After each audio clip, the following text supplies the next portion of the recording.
This week's update will focus on character progression, crafting, loot rebalancing, and quest rewards. For your weapon mastery progression, you will no longer need catalysts. Experience is now gained by participating in combat and by killing mobs, which makes perfect sense. By fighting in PvE, your character will improve their combat skills. Weapon mastery experience will also be awarded for completing quests.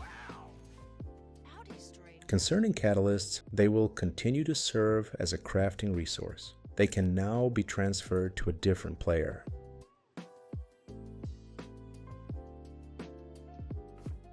With this update, players will be able to insert boss heads into existing implants to gain a corresponding buff. We insert an empty implant, add a head, and a Grandmaster catalyst. The result is a corrupted implant containing an additional buff. This has a positive impact on the player's crafting process, because before, players could mistakenly create an implant during synthesis and then forget to insert a head into it. This meant the implant would turn out imperfect, and remaking it was quite costly in terms of resources. A few conditions apply. The head can be inserted into either a forged implant or an empty one. If the implant already has a boss head buff, you won't be able to insert another.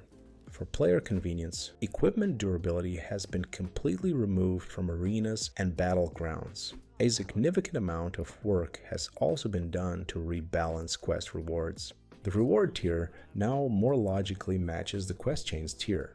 For first chapter quests, players will primarily receive T1 gear. These are quests in Goldenfield and its surrounding areas. Chapter 2 provides T2 gear from Mary Jane's quests leading to the Western Forest, and Chapter 3 T3 gear from River Rise and Steps quests. Overall, there will now be more rewards and they will be more diverse. You'll have a selection of chips and their corresponding recipes, a modest quantity of coins, and also various consumables for synthesis.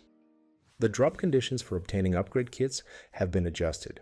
They also correspond to the specific mob tier. From level 1 up to level 9, players will only receive T1 kits. From level 10 through 19, both T1 and T2 kits, and monsters at level 20 will drop all of the previously mentioned items, as well as third tier upgraders. However, the drop chance for T3 will be higher than for the others.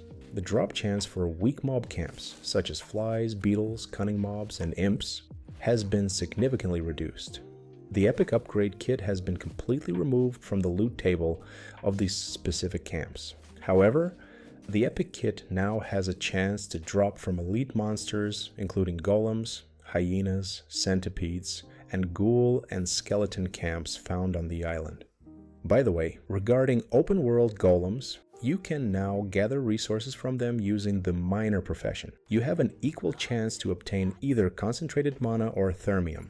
Keep in mind that a mining node is not guaranteed to spawn on the mob's corpse.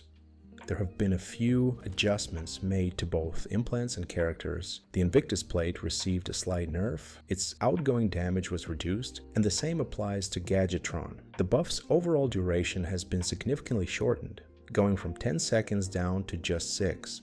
You can find out more information about the patch notes at the link in the description.